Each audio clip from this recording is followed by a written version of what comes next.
let's get started, everyone. Welcome to the ASITII Festival of Space. I want to start off by doing an acknowledgement to country. In the spirit of reconciliation, MySecurity Media acknowledges the traditional custodians of country throughout Australia and their connections to land, sea, and community. We pay our respects to their elders, past and present, and extend that respect to all Aboriginal and Torres Strait Islander people here today. So welcome. This is our, I think, fourth session in the ASITII Festival of Space. 5 of you count the Women in Space in October event that we held.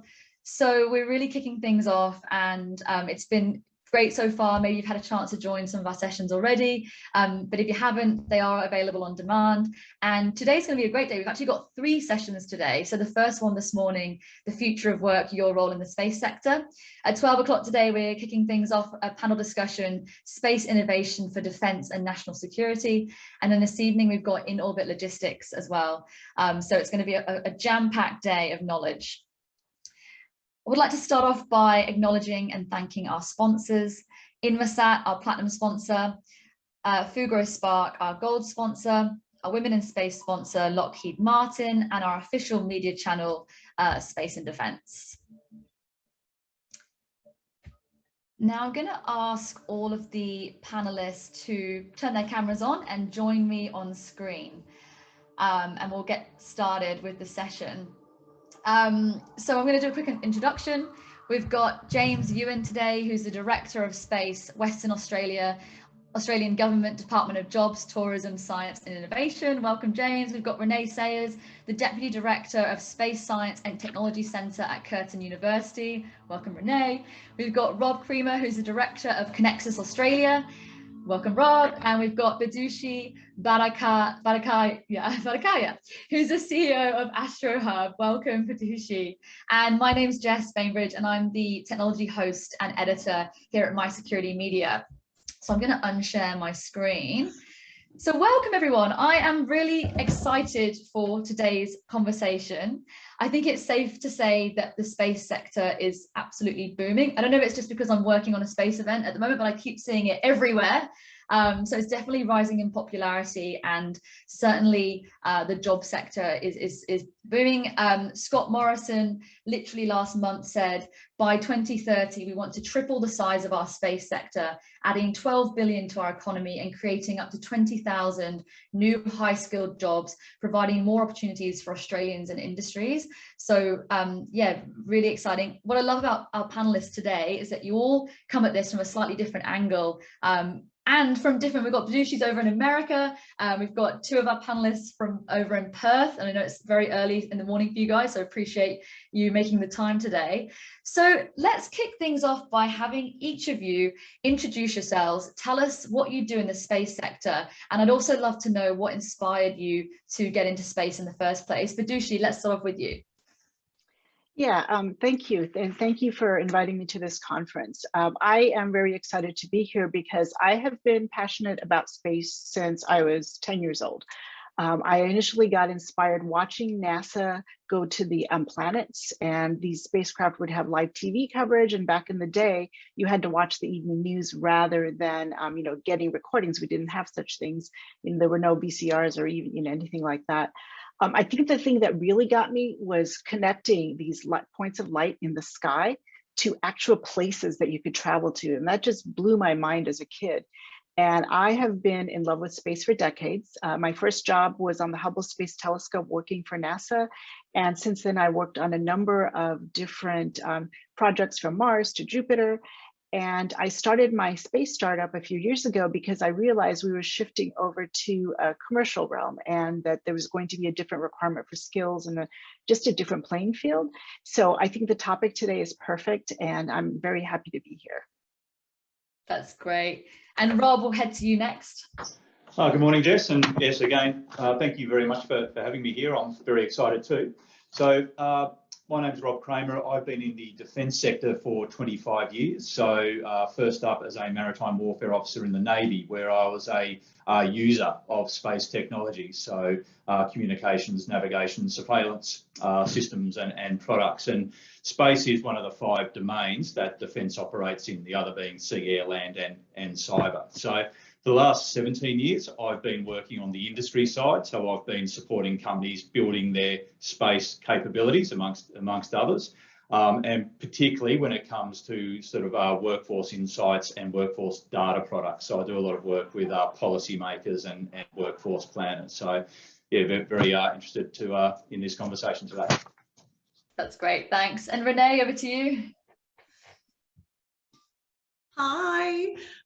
Yeah, so this is so amazing listening to the different diversity elements of what inspires about space. And that's what I really love. And that's what inspires me about space, is that it means something really deep and personal to so many of us in different ways. So I'm the Deputy Director at the Space Science and Technology Centre, and where we are the largest research group in the Southern Hemisphere for planetary research.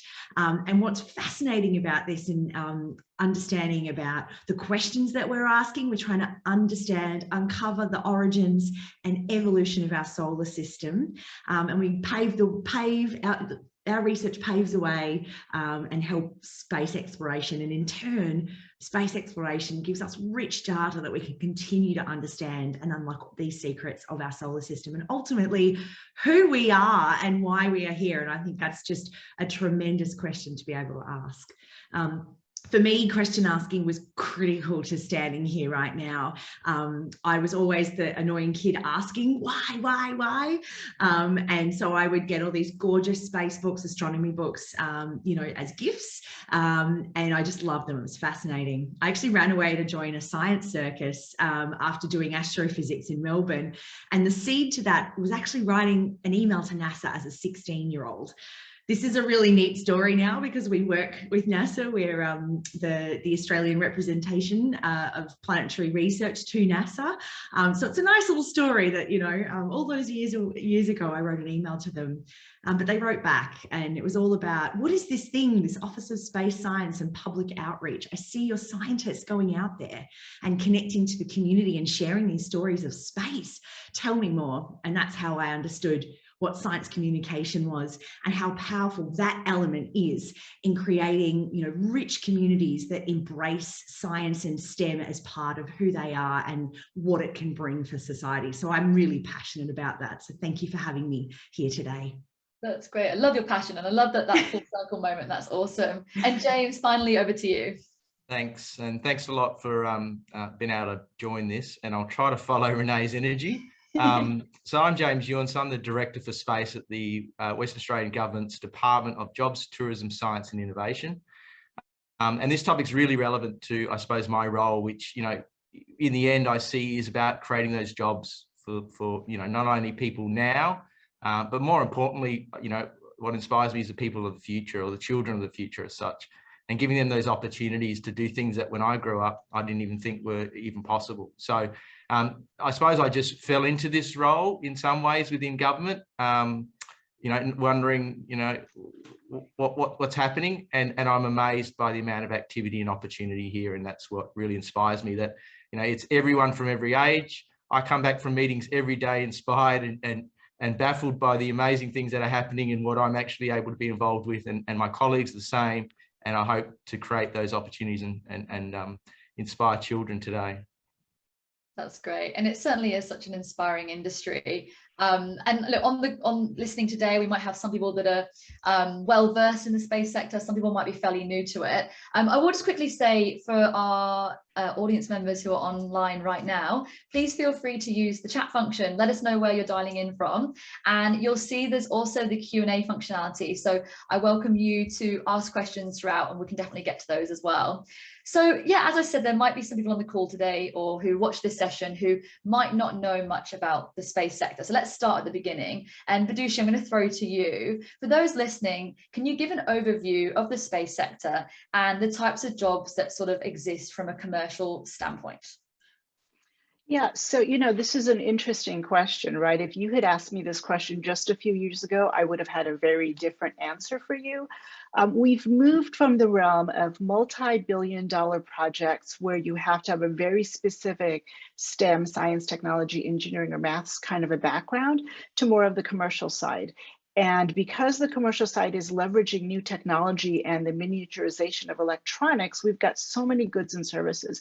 So, you think about a computer that 30 years ago would have been the size of my desk here.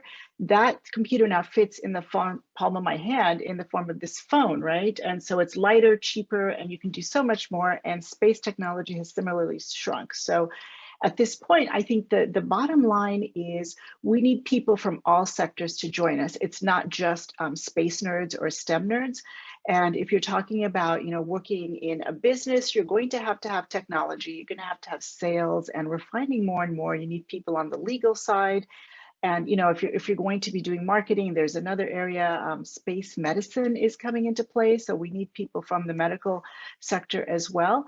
In particular, in my particular startup, we started out pretty techy. We were sending experiments to the International Space Station and working with these handheld models of small satellites called CubeSats.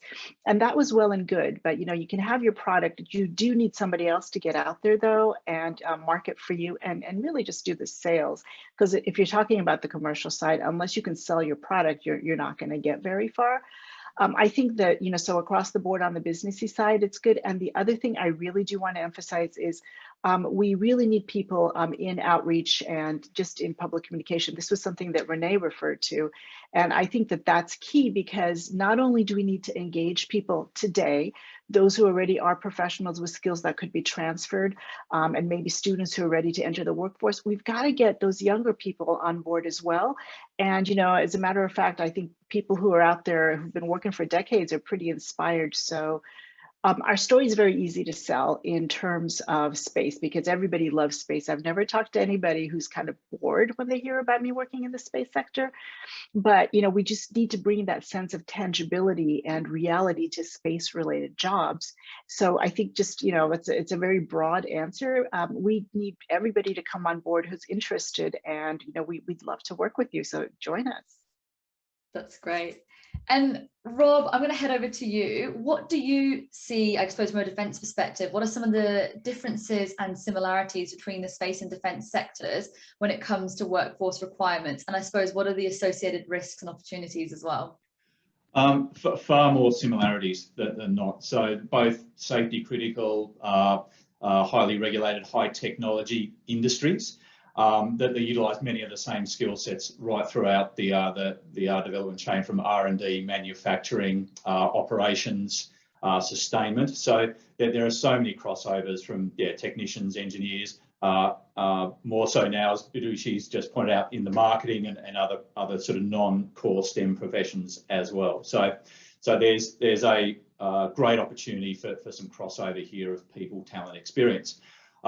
They also share the similarities in that they're both growing of a different scale. So defence, white collar, mainly STEM workforce is about 40,000 people, and it's been growing at about 2,000 to 3,000 people a year over the last couple of years, and that'll continue for the next few as well, as industry looks to deliver $270 billion worth of new defence capability over this decade.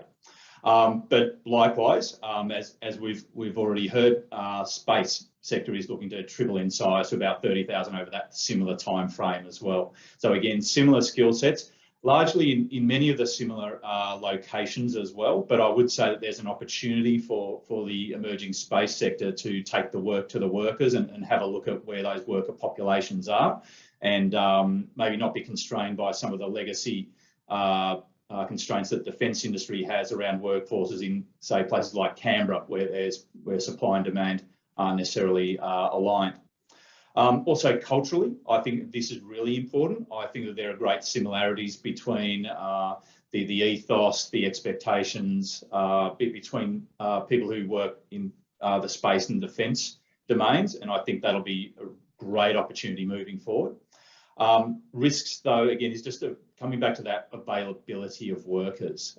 There's great competition for these STEM, particularly the STEM workers, not just in defence and space, but in infrastructure. So $220 billion are being built of infrastructure projects in the next 3 to 4 years. So the potential for great competition. But with that risk, there is also the opportunity for great collaboration, again, throughout the full spectrum of what we do in space, what we do in defence. They're not mutually exclusive. In many cases, they are the same things. And the opportunity is to look for people and organisations from the education sector through to marketing, through to engineering and sustainment, where we can work together to make the most efficient use of the scarce human resources that we have. And lastly, I'll also just finish with a couple of other differences, which is that I think, as Bidushi says, space can be far more commercial, and is certainly becoming so. And I think that'll lead to more freedom, more opportunity for people to work outside of the highly regulated, government-driven process of defence. And secondly, also the need for security clearances in defence mean that you can't hire people who aren't Australian citizens, and that cuts out 70–80% of your software engineers in Melbourne, for instance. So space is the opportunity to draw upon a much larger workforce as well, and I think that's something that we should look at. Absolutely. And James, I saw you're nodding your head there. From your perspective, particularly looking at the WA landscape, what are you seeing in terms of opportunities and jobs? Are you seeing, that these 20,000 jobs, are you starting to see those coming through? Yeah, I mean, again, this is my learnings as too when I first came into this, over 2 years ago, is that, Western Australia's had a 70-year history in space, traditionally in space communications, and geographically we're extremely well positioned for that. And what we're seeing, particularly in that space, we've also got the only radio quiet zone within Australia.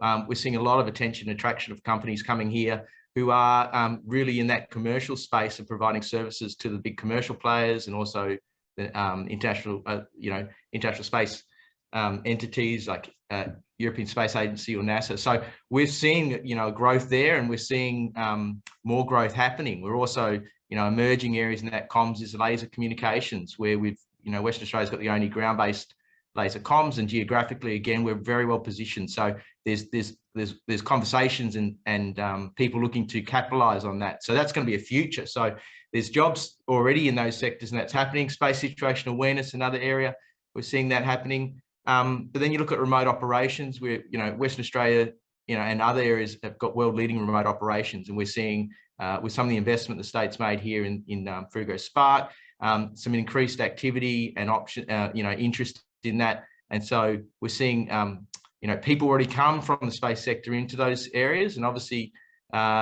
some of these activities are going to be looking at supporting some, commercial activity. So in the first instance, we need some really good people with NASA experience or similar, but that's actually going to start to bring in and capability that helps other people that come into those jobs. Earth observation is going to continue with, Western Australia is again quite unique. We've got the only space-based Earth observation company. We've also got a lot, significant amount of activity across Western Australia, that on a large landmass, which is only going to benefit from space communications, from satellites, and from Earth observation. We're seeing an increased interest and activity in companies that are already here, but new companies coming in to seek to access that. So we've got a lot of jobs here already, but there's a lot of things I can't talk about because I talk with a lot of companies. But I think if half of those got up, we're going to see a huge explosion, in the next 2 to 3 years. And some of the projects that the companies here are working through, and very commercially focused, looking at providing services to other space agencies and countries even. If those things, as we progress through those and they come to fruition, it's very exciting. So yeah, it's just like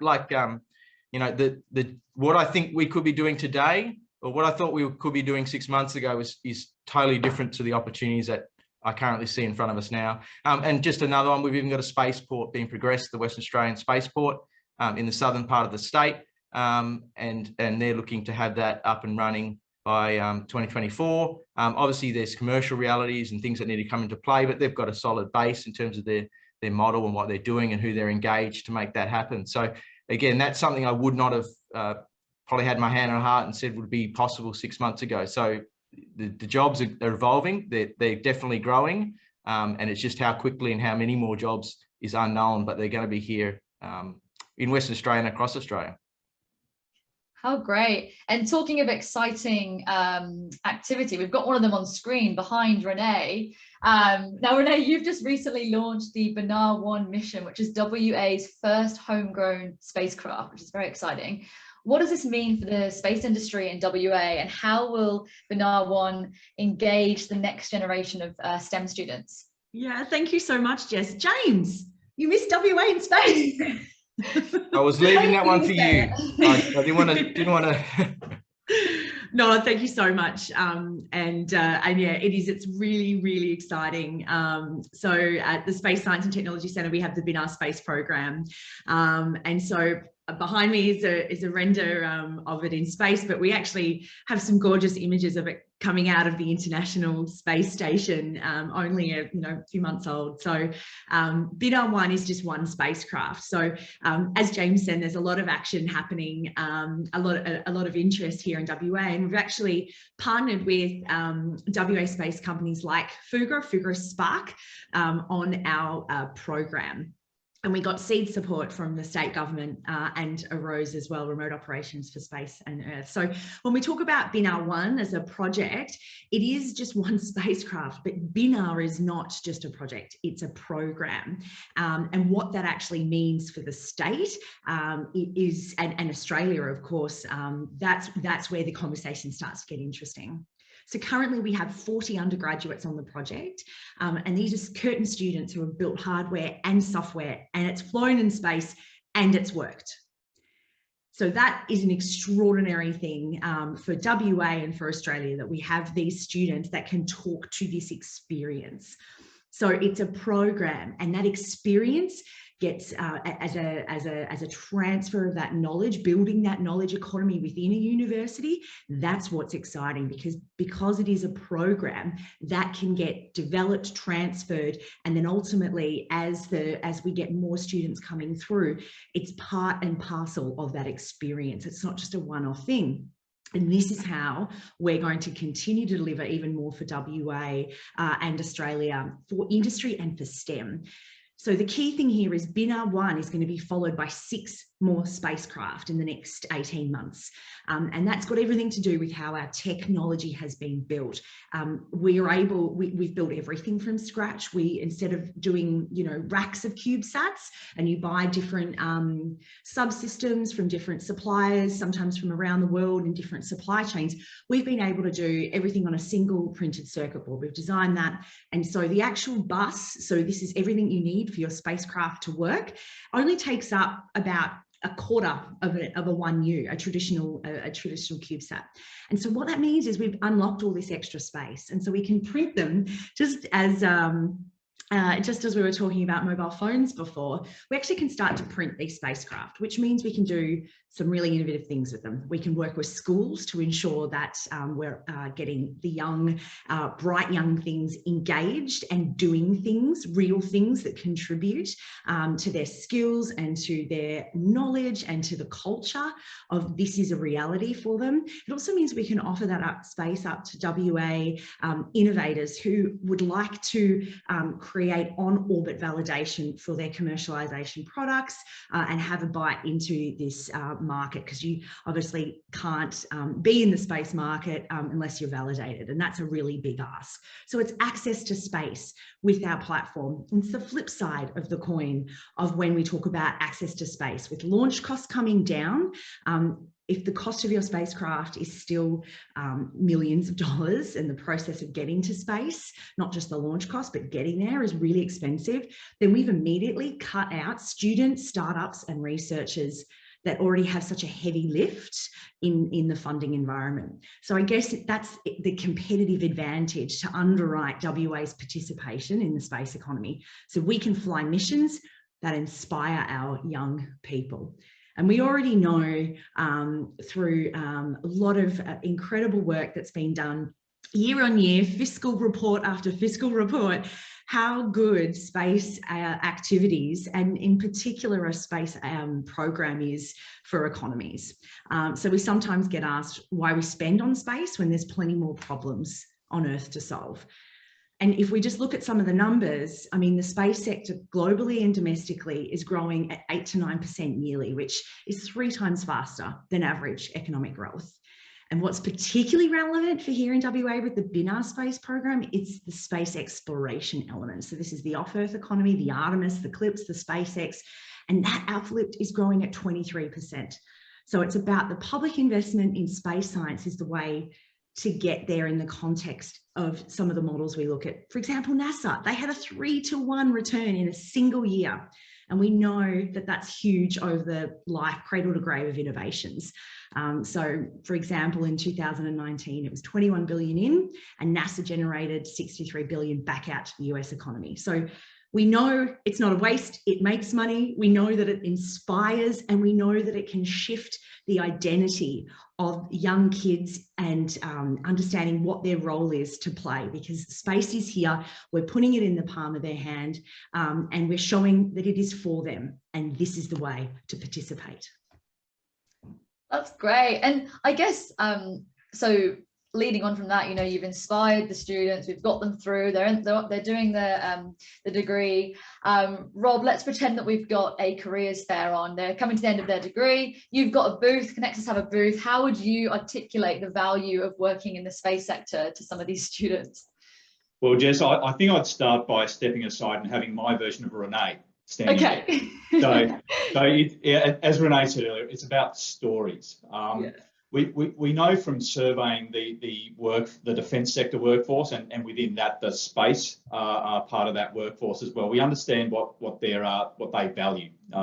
So they consistently tell us that they value interesting work. They value career progression. They also value flexible work though as well. So you can take away that they are generally the 3 hot buttons that prospective employees are looking for an organisation. So space will have many stories to hit those hot buttons. So it's making sure that everybody in our organisation understands that, and also understands that they have an opportunity and give them the permission to tell those stories as well. Again, not just at the trade show, but on social media platforms. You know, telling people what they did for work is a great way of showing what the opportunities are. And it again does come down to making your team aware of the power of that. But again, as I said, giving them the permission, saying, hey, it's okay to do that. You know, if you want to work with cool people, tell cool stories, and they will come to you. So yeah, I'd just say look at educating your people on those three hot buttons, or understand what they mean in your organisation, and then look at to tell those stories. That's great. Yeah, definitely showcasing role models is so important. It makes way more of an impact than, you know, reading a document or something. So Bidushi, from your perspective, I'd love to get your thoughts on this, and kind of, you know, what are employers looking for? What traits are important? And do you have any case studies or stories to tell as well? Yeah, so that's actually a very good question, because a lot of times when people come and, you know, think about the space sector, they just don't see it as tangible, as we were saying earlier. In space, much of what we're doing today has never been done before. So you're not going to learn specific skills that directly will be applied at university necessarily. So you're not getting a playbook as you might in some other sectors of, you know, how to solve problems. And so you need to be able to think and just learn and ask the right questions. And so if you are the kind of person who's open-minded, and in particular, if you're inspired about space, I think that that's really a good way to go. So employers will, of course, need core competency in the technology that whatever their company is working on, for whatever that is. But I think often, you know, in our case too, we've hired people who have never worked on projects before. So for example, with Swinburne University of Technology in Melbourne, we've helped them to launch 3 student experiments to the International Space Station. And those students had never done anything like this before, but the cool thing is they were able to figure it out. And my background here actually is an image of the robot arm from the space station. Then you can see the little rainbow there, that's the Earth's atmosphere. And over on this side here, I don't know if you can see it, there's a little streak, that's the SpaceX Dragon burning a path through the Earth's upper atmosphere, bringing back some of those student experiments. So I would say every startup really today is a case study of what it takes to hire people. If you were to just go in and ask them across the board, and, you know, maybe James has a little bit more insight on this, just say, what do you guys need? You're going to find they pretty much need anything. And one other thing I do want to say is we can build cool stuff, but we need somebody who's not in the space area to be able to transfer that product to the commercial side. And traditionally for space, we've built a lot of things. Everybody knows about Velcro being used for space. Mylar was built for space, designed for space, and people use it here on Earth. But those translations, I really think, require a multidisciplinary effort. And I'm not being very specific here because I think the sector right now is not in need of a very specific skill set, other than I just want to say you got to be able to figure things out or know to ask the right questions. And when you say transfer it to a commercial use, what would be an example of that? You mean for the technology? Yeah, so it's transferring the information and having somebody who can transfer that to a sort of commercial use. What would be like an example of how that could look? Right, so Mylar, which I mentioned earlier, is a good example. So Mylar is a material that you can see now in those emergency blankets that people have in their first aid kits. It's used for balloons. It was originally designed as a material to cover spacecraft to moderate temperature fluctuations. Because when you're in space, it can be very hot or very cold, and you want to be able to manage that temperature change. So it was put on a spacecraft for a long, long time. And then somebody went in and figured out, wow, this property, this ability to retain heat is really critical. And that particular material has been used to help refugees all over the world in emergency situations. They're given these foil blankets. You can see it in the pictures, that to keep warm. And it's also got for sort of recreational purposes. You can get it in a camping kit. And I'm just going to guess that a space scientist probably did not look at those and say, hey, let's give these to refugees. That required somebody from the social sciences and services sector to put 2 and 2 together. Jessica, can I just jump? Oh, sorry. Yeah, I was just going to say, well, I think when we talk about space jobs, I think there's a bit of framing around that as well, because traditionally space, when people thought space, it was all about being, first thing's an astronaut. Yeah. Then there's, your rocket scientist or working for NASA and building highly specialized rovers or equipment. Then there's obviously the defense side in putting satellites up, or the commercial satellite side and the comms. But I think this whole world of what a space job, working in the space sector, is totally shifted and changed, as people, we've sort of mentioned before. But, and some of those examples just there spoken to about, you can be, there's the classical lawyer bit, which we know that law now is a big issue, but you talk about some of these challenges we have on Earth and how you can apply different materials, and manufacturing is a big, big growth and an area that's probably going to grow in space as well, with the announcement of, I always get this wrong, but orbit reef, a manufacturing facility in space. So I think for people wanting to be in the space sector, for me, again, it comes back to, you need to be clever, or have a really good idea, but, being clever really helps. Being passionate will enable you to give the drive, and just being creative as well, because no matter what your area of expertise is or interest, there may be a space angle, there may be somewhere where you can take a space technology and transfer it. So I think this idea about working in the space sector isn't always directly being a part of the traditional space. There's many areas that people can be involved in now that space has been commercialized, the technology is more accessible. And you look at terrestrial application, I think for me, that's the other big exciting bit about space, is how you apply that. In Western Australia, we've got, again, a very large landmass. We've got lots of big companies doing things. There's environmental challenges with our southeast neighbours. They've got climate change, rising water levels, water quality, all those things. Space is going to help those. So again, you can be looking at it from the ground, from a totally different sector, and you could see opportunities and actually be in the space area. So I think one thing there for most people, no matter what you're in, is really be creative and look for those new solutions. And there are lots of opportunities. Definitely. Sorry, Renae, you want to? I was going to just say as well that, I think as well, typically when you think of space, you always think of STEM and that you need to be a STEM expert, and that's got to be a background. But I think we're also going to start seeing that other principles coming into it, whether, you could work in marketing for a space company, you could be we're doing a session on mental health and humans in space. So I think that's also going to be something that will start to change. Sorry, Renae, what were you going to say there? Oh, this is so Fabulous. Bidushi, just so many great points. I love the context of the solving problems, that there is no playbook. And you're right, experience is the thing that matters. Meaningful hands-on experience really does matter, where you can take those problem-solving skills and put them into action. And then again, being able to transfer those learnings. Absolutely.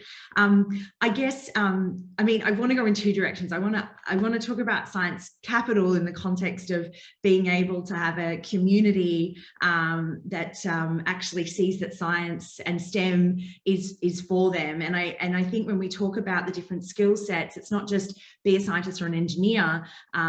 It's all of those different skills that are really like the modern 21st century creative, adaptive skills that will help you navigate. But it really does start with STEM. And I think thinking about these subjects as almost like a passport. Those experiences are a passport to help you navigate an uncertain future and to find jobs that don't exist right now as you begin your pathway. And I think that's a critical thing about the space sector that's really, really important. I really want to stress as well that we can't remove science from any of these conversations in the context of these grand endeavors around space exploration. And this is the thing that gets people, kids and families and people from all around the world that stay up late to watch, you know, rovers land on other planets. What are those rovers doing? What is the technology serving? It's those big, bold, brilliant questions that are absolutely fundamental.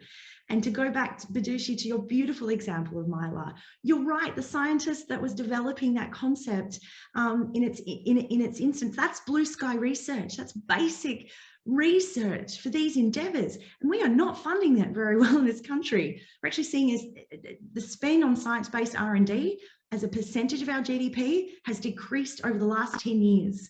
It's a strategic weakness across multiple sectors on the horizon. STEM underpins critical infrastructure and national security. STEM underpins this nascent industry that we're trying to get up. And you're right, we do need the HASS subjects, so other types of skills that complement being able to be creative, clever, and solve problems and be critical thinkers. Absolutely, they're part of the equation. But we cannot remove science and STEM from this equation. And if we want to have a workforce that is ready and able, we need to give them those opportunities. And I think, again, we want to give our community reasons to stand tall, to stay up late watching Australian missions around our solar system. We want to celebrate STEM in all its glory as a human endeavour. And I think there's so many elements that come together. It's the science capital, which is what you know, how you think, what you do, and who you know. And it's values. It's not just, I want to be a scientist or I want to go into commercial space and find, you know, have sales and work along with engineers. It's actually what you value. And that starts with society, and that starts with creating an environment where we understand what underpins all of these grand endeavours on a global stage. That's awesome. Well, so moving on from I guess the challenge of funding, which is, as you said, so important. Let's look at it from, Rob, your perspective. What challenges do you find with filling roles? So that, you know, and sort of taking it from that perspective. Yeah, well, it's space does have a great story to tell, and that's I won't say it's half the battle, but it's very important. I don't think we have a challenge in creating jobs, broadly speaking, in Australia for a lot of your STEM skill sets. We have a challenge in developing the people, or having the people available. There is not one organisation that actually there are very few organisations that I know that aren't experiencing difficulties recruiting engineers, project managers, commercial people at the moment, and that's across sectors. So I think we need to take a realistic appreciation of that, and that's not going away soon. So when I look at the space sector, and it's been pointed out, it is nascent and it's got the opportunity to triple in size. If I was setting policy, or if I was doing a workforce planner in a commercial aspect, I'd be thinking about, right, well, where are the pools of workers that I can get access to? And it's not necessarily just in the big population centres like Sydney and Melbourne, which do actually have the biggest populations of STEM workers. It's probably looking for conditions like you might find in the Hunter region, or Adelaide, particularly and I'm just talking about defence here, where defence is probably one of the biggest, highest profile industries in those locations. They're the right size where you've got an opportunity to integrate the education sector, the employers, government as well. So that's the type of environment where you can actually efficiently develop and employ the human capital. So I would say look for opportunities like that. As we pointed out, space has a great story. One of the big challenges for defence industry is that it's not, when people think of defence industry, they think of soldiers in uniform. Space doesn't have that problem so much. So that's a real advantage. And again, you've got the opportunity to take the work to the workers and really tune your message to get access to them and work and employ them efficiently as well. So that's just what I think about on that matter. That's great, and keen to James to get your thoughts. So saying, you know, it's not the jobs, but it's the developing the workforce. We had a question come in: how many jobs currently exist in WA, and what level of job growth is being anticipated over the next 10 years for WA in particular? Well, in space, we've actually got some work trying to work that out right now. There's a lot of jobs here. We've got a lot of space infrastructure. We've probably got more space infrastructure, I think, in respects to communications, etc., than any other state. And we've got a lot of defence, a lot of defence facilities too, in terms of ground stations, space situation awareness, telescopes, the US Australian telescopes, and that. So there is quite a lot there, and we're trying to get a good capture on all those sectors. We also have a lot of, the other challenge we're having in doing those numbers, we have a lot of merging between space and terrestrial activity, which also makes it then a bit difficult to say what's a space job. But and one of those examples, just building out, is a company called First Mode, which is a space heritage company from the US, and they've opened their first office in Perth, really focused about bringing that technology and systems thinking to mining and resource sector, and helping them build the next generation of sustainable carbon zero cars, but the trucks. And then the next phase of what they're doing then is going to start to, what they're already doing is starting to integrate their activities and their space activities in the US to get the merging of the technology here. So Western Australia, just in that respect, is very unique, in having this merge of terrestrial versus space. And First Mode's probably one of the largest, within Western Australia, one of the largest growing companies. I think they've recruited 40 engineers in the last year, from startup to 40 in a year, and they're just moving into a bigger premises, and they're only growing. So that's one example. Where and again, this skill challenge is a problem. So they have actually attracted, people from the UK with space experience and system engineering coming here, but they've also recruited locally. But what we're seeing is this merging of really experienced space people working with people from other sectors, which means that the workforce here is growing. The same as our resource sector here have attracted some very senior NASA people, which is a really great asset for us. But we're seeing, again, they're bringing in the space thinking. There's 3 NASA people in one organisation here in Woodside, very senior people, and they're bringing in that thinking from their space and experience of technology. But Woodside's another example where they have a partnership with NASA, and they have some of their staff going over and doing traineeships with them on robotics, because the same issues you have about automating a offshore oil rig is the same as doing a space station, in terms of trying to remove all that manual activity that astronauts do. So there's a lot of there's growing space jobs, and but there's a lot of these merging jobs which we have here, which I think then creates a whole new different pathway for people to get into space, where again you could be working in a company like Woodside as an example, and you're actually getting exposure to space technology, NASA, which then opens doors for where you may want to go. Same as First Mode. You could be here building the next generation of carbon-free mining trucks one day, and then the next day working on a moon rover. So I think we have quite a unique sort of space sector here. We've got traditional space, but we've also got this very merging between industry and that, because we do have such big resource sectors, such a large coast, such big challenges that space is going to play a key role in. That's great. And you obviously mentioned NASA there. That's sort of the thing, we often think of when we think of space. Bidushi, keen to get your thoughts on what we can learn from America. quite a broad question. Also, but yeah, so there are some lessons learned, which I hope you guys can take and improve upon. And then there's some other real things that I think this could be solutions. In terms of funding, I know we mentioned that earlier. The U.S. used to put 5% of the national budget into the space sector, and once the international competition with the Soviets went away, that number dwindled. And now it's down to a very small fraction of that. And what that's actually done is held back the space sector in just, very significant ways. So, back in the 70s, this will tell you how old I am. Back in the 70s, we were talking about interplanetary missions. And I remember reading in textbooks that by the year 2000, we would be flying to the moon on a regular basis. And that didn't happen because the budgets went away.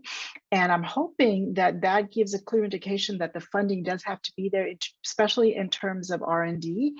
And I think that another important lesson would be to just tap those talent pools that you have for other sectors. And that was one thing I think that maybe Rob was mentioning is where are the pools of workers, right? They're out there. All the people that are listening to this particular webinar, they obviously are interested in space and came and joined us, but they need to sometimes just get a bit of background information. So some kind of a structured training program that just gets people's feet wet about space, to get away from that perception that rocket science is hard, that rocket science is not for me. I think that would be a really great thing to do, because in the US, we never did that. But the sector was sort of government oriented for long enough that you could slowly have people coming in and building out that skill set and then leaving NASA to start the commercial space sector. But you guys have a really good thing going here, because a lot of that groundwork has been laid already for you. And I'm hoping that, that you can get people to come in for professional development courses and, also university students, just to, demystify the sector. And I think then you'll be able to literally take off. Yeah. Renae?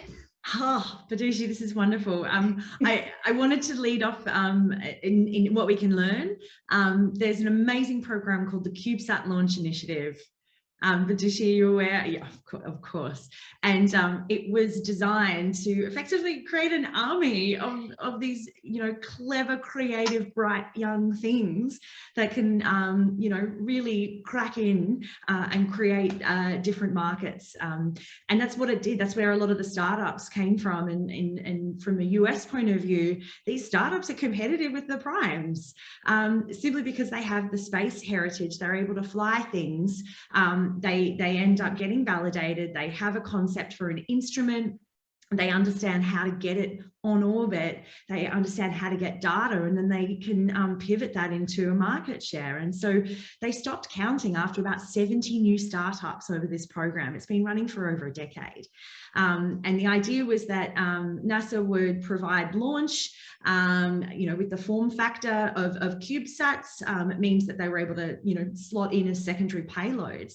And so what we're seeing, it was literally a transformation of the sector, and flushing the system with individuals that were young and that were hungry and that had a different way of working. And so when they would slot into these big businesses, they were able to have a much different viewpoint than, I guess, those traditional larger companies that were acting in the space sector.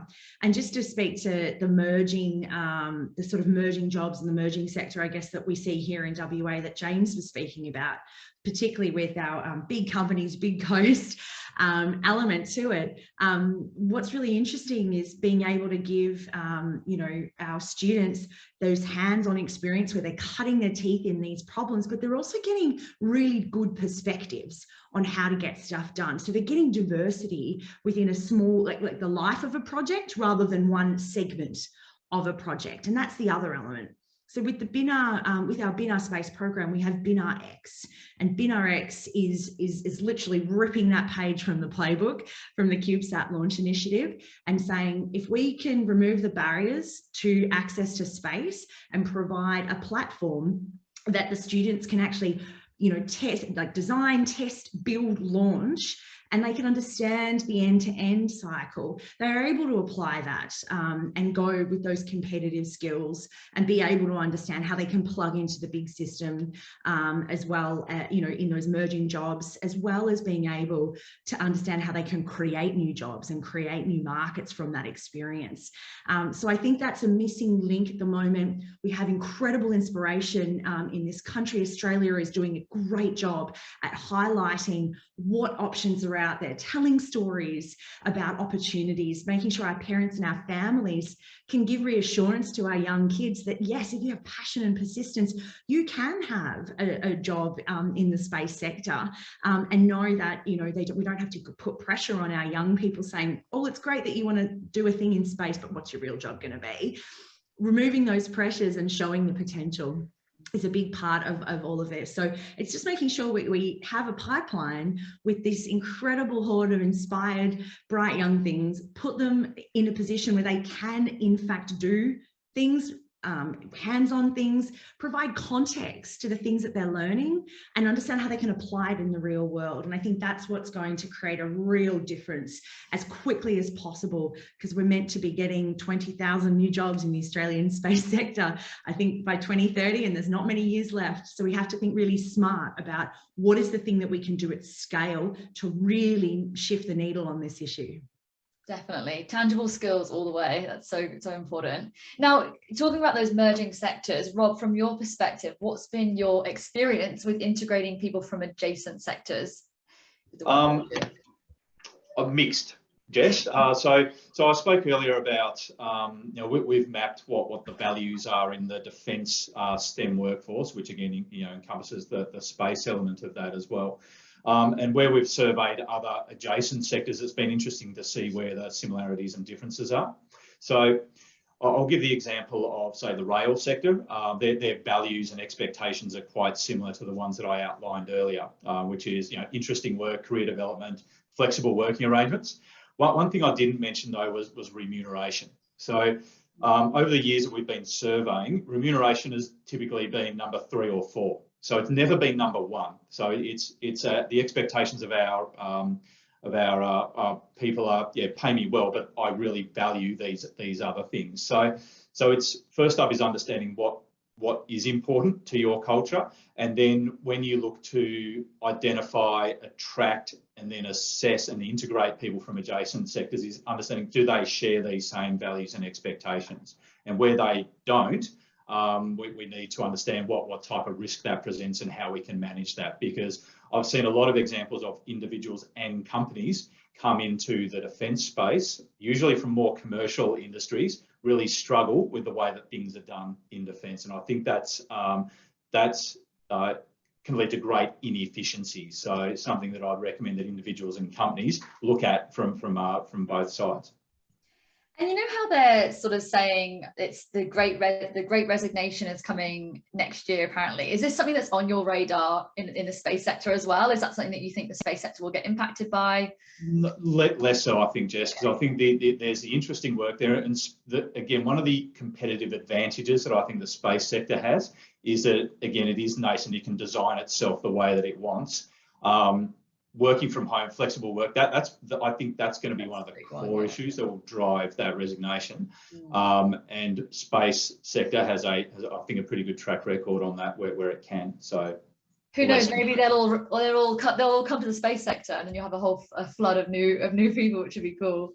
Yeah. Just on that. Yeah, sure. Yeah, I mean, there's some companies here who have just recently employed people from, you know, the UK working in, you know, like Surrey Satellites, and some of the reasons they've come here is because they've come through here in previous for jobs, you know, particularly talking about Western Australia, and I'll quickly show my view of the beautiful city. But you know, nice. They've come through and thought this is a great place, you know, Australia, and also, you know, particularly in this case, Western Australia, Perth.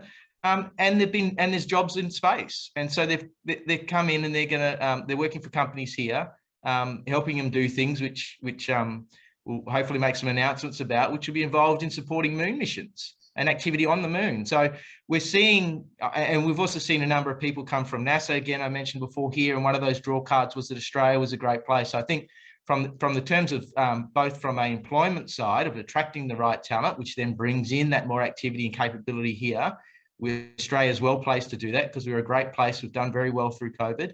But also I'm seeing companies come here looking to move their activities to Australia, and some more focused on Perth, some focused on other areas. But we are seeing this activity because they're starting to look at, I suppose, the reflection of COVID. Where's a good place for people to work? How do they attract those people? How do you create that right environment, and that lifestyle aspect? And I think that's also where Australia is very well placed. I think globally, you can do business anywhere sort of now, and we've proven that over online that you can do it more easily. So companies are actually looking at where should they be in the long run, and maybe where they are at now is not ideal, and maybe there are other options. And that's where I think Australia can play a great role with space and also with defence. And as we grow and the more exposure we show the world that what we're doing, we'll start to see more companies look at this opportunity to be here, and we'll see more companies coming. That's great. Well, I can definitely vouch from the lifestyle factor. Being from the UK originally, it's a lot sunnier over here. It's so exciting. Now, Bidushi, any misconceptions around working in the space sector that you can think of? Well, yeah, I mean, actually, I think that the biggest barrier to entry for most people into the sector is they think that space is hard, space is difficult, and rocket science is not for them. And the tangibility, the reality of being able to get in the space sector with the skills that you have, I think that's something that we really need to focus on on the industry, as a whole. Now, it's a global sector we're talking about here, right? There are no isolated markets, and the pool of workers is also not isolated. So the biggest misconception is rocket science is too hard for me. And I'm really hoping that everybody at the end of this webinar goes and seriously thinks that rocket science is for them. Yeah. That's great. This has literally flown by. We're coming to the end of the session. It's gone so quick. I still have like another 10 questions I could ask, but we'll have to save that for another time. But my closing question to each of you would be, what excites you the most about the space industry? And we'll start off with Renae.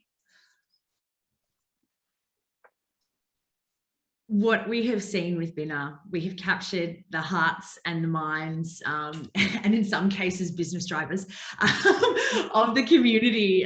So not just kids, but we're seeing the people that are in these companies across different sectors. I mean, they're members of society too. They want to see, here in WA, they want to come down to Yagan Square and watch the space launch and cheer us all on, and look at the kids that are doing the thing. They're actually doing it right here today. It's not a far off dream. It's actually something that is right now, and it is for them. And we are enjoying that participation, and we're celebrating that participation. So for me, that's what excites me, because right now we just did it. We did it once. We're going to do it. We're going to have seven in the next 18 months. That's 7 missions in the next 18 months. And I can't wait to when we're doing exactly that. We're having our kids standing tall, staying up late, and they're cheering, the school students and families and society as a whole are cheering on this endeavour, because we just know what a prosperous pipeline it kicks out to society. I'm just so excited about that. Great. What a wonderful thing to be a part of. Rob, over to you. What excites you the most about the space industry? Two things really, Jess. It is a fantastic opportunity to drive value, create opportunities for people in our country, and secondly, to promote the security for our families and our country and our region as well. So that excites me greatly. Great. And James, over to you. I think creating those jobs for the future for kids, and I think the inspiration that we're going to see. I mean, the Space Automation Robotics AI Control Centre, or SPARC, in WA is going to control robots on the moon or in space. In the future, we're going to see BINAs launching. We've going to have companies here. Pretty much all moon activity in the commercial sector are going to be supported by companies in Western Australia. So I think all this, from a WA point of view, we're going to have a key role in the commercialisation and activities around the moon from different angles, and I think that's going to inspire people. And the likes of a Rose that we have in Western Australia is pursuing the real translation and really making space accessible to companies here and solving some of their challenges, but also hopefully, a moon rover, leading a moon rover mission, which, is something that they're pursuing and we're hoping to see. And that's all going to inspire a future generation and attract more people and activity into the space. That's great. And finally, Bidushi, what excites you the most about the space industry? Well, in my case, I've been doing this for 30 odd years and I could go on and on. We don't have a lot of time. So let me just think 20 years into the future and what I think is going to be really awesome. The first thing I think is remote mining. We have all this technology already to be able to mine at a distance. I really do believe that we will start mining asteroids in the coming decades. Taking that service off planet will really help our environment. And then on the personal side, I told my husband that I'm taking him to outer space for our 50th wedding anniversary in 20 years. And I really do believe that that's going to happen just the way the sector is moving forward. How cool. It's amazing. Well, a huge thank you to all of you again today. We'll make sure that we put all your details so people can find you and sort of connect with you after. I'm going to share my screen again really quickly as I bring the session to an end. So yeah, huge thank you to our panelists again. And yeah, we've literally come to the end of the session, but thank you to all of you for attending. We really appreciate it. And just to let you know, the next session is today at 12 o'clock. We've got space innovation for defense and national security. So I feel like Rob would enjoy that one. That's going to be a great session. We've got Dr. Cole Suba from SmartSat CRC. We've got Peter Kerr from SmartSat CRC. We've got Dr. Nick Stacey from the Defence Science and Technology Group. We've got Rod Smith from Defence Science and Technology Group, and we've got Michelle Guy from the Royal Melbourne Institute of Technology. So make sure you don't miss that one. Just to let you know, this session will also be available on demand. So we'll have that recording available shortly. So thanks again, everyone. That brings the session to an end. See ya. Thank you so much. Bye.